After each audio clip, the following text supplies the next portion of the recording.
The first migrant facility for children opens under Biden.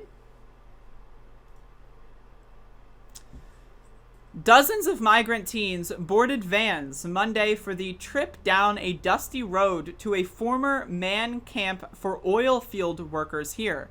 The first migrant child facility opened under the Biden administration. Do you remember when Joe Biden campaigned on not only stopping deportations, but saying that Trump put children in cages and it's so inhumane?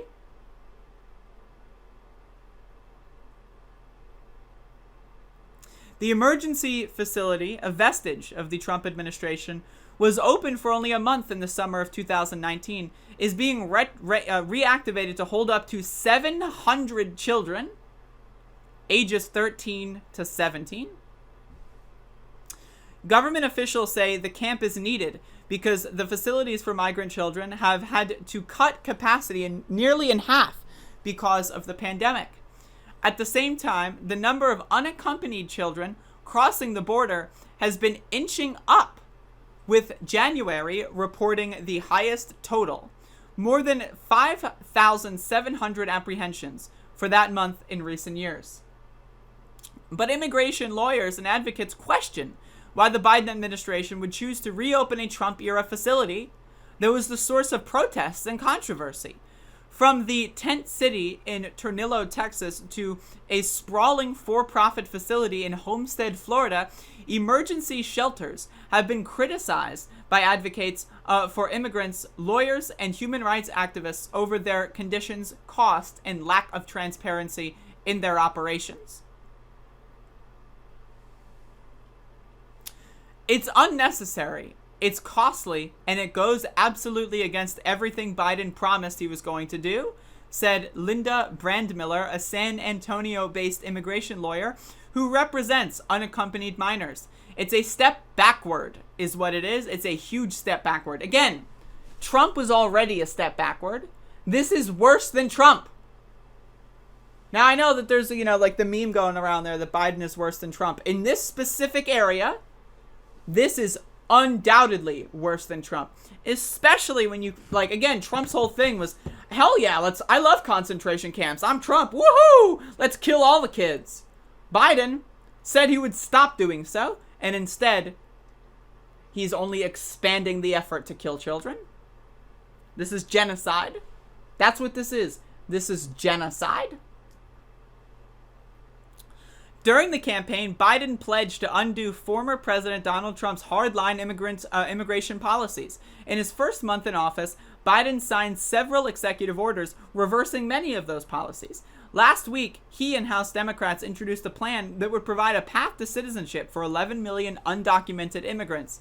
The administration also reversed some of Trump's expulsion practices by accepting unaccompanied children into the country, a change that also is contributing to an increase of minors in government facilities, officials said.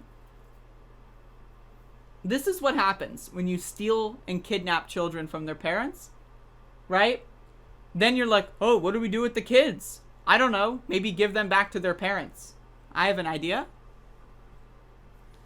Mark Weber, a spokesman for the Department of Health and Human Services, the agency that oversees services for migrant children, said the Biden administration is moving away from the law enforcement-focused approach of the Trump administration to one in which child welfare is more centric. Okay, proof? That's my question there. At the 66-acre site, groups of beige trailers encircle a giant white dining tent in soccer fields and a basketball court. There's a bright blue hospital tent with white bunk beds inside. A legal services trailer has the Spanish word Benvenidos, or welcome, on a banner on its roof. There are trailers for classrooms, a barbershop, a hair salon. The facility has its own ambulances and fire trucks, as well as its own water supply. Why not, I don't know, just ensure that these people can enter the United States safely? I really... And also bunk beds? You're going to have bunk beds during a fucking lethal pandemic in the middle of winter? You're going to put children in bunk beds?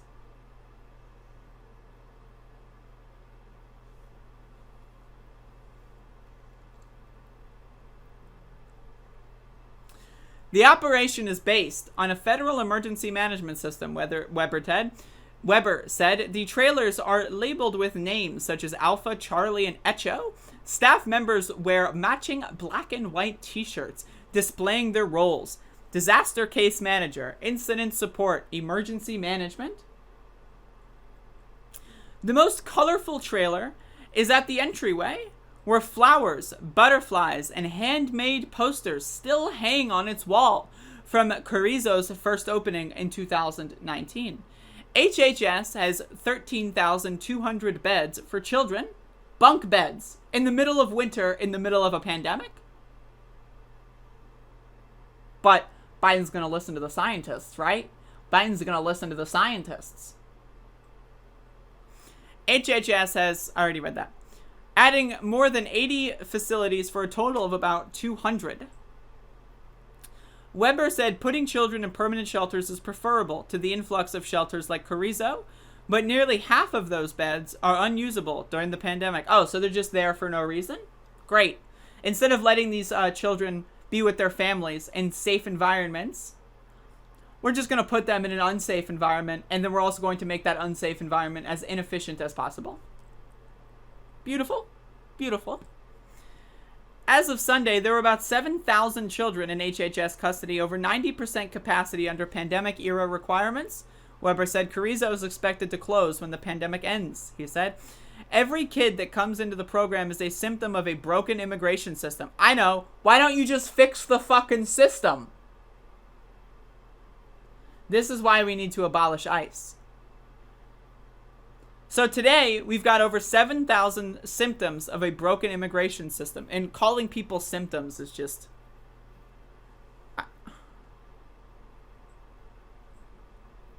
I'm sorry. I don't know if I can continue reading this. If you want to read the rest of this, feel free to do so.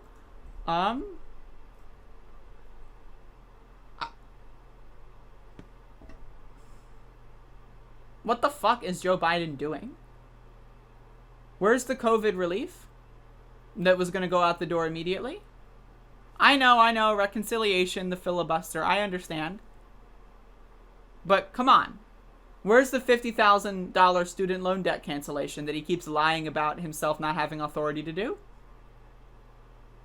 Yes, undoing Trump stuff is good.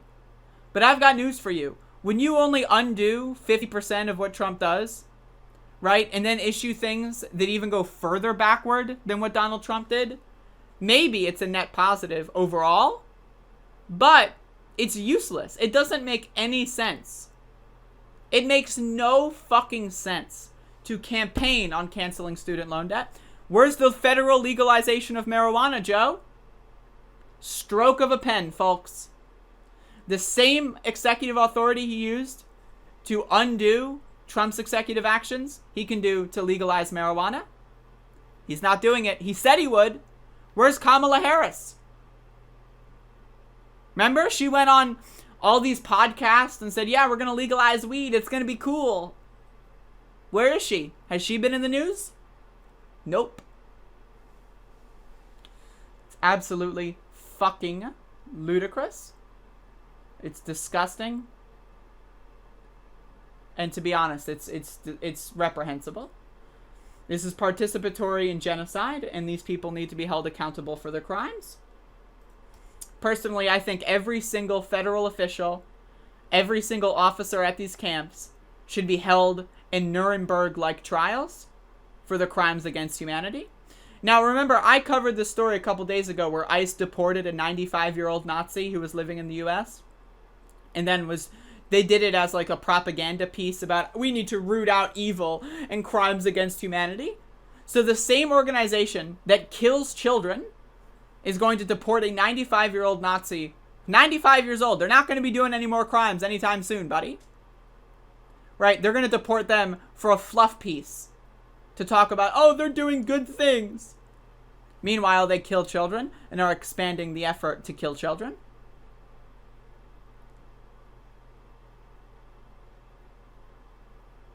I don't know. It's a fucking disaster, folks. It's a fucking disaster. No, you haven't. You're a lying dog-faced pony soldier. You said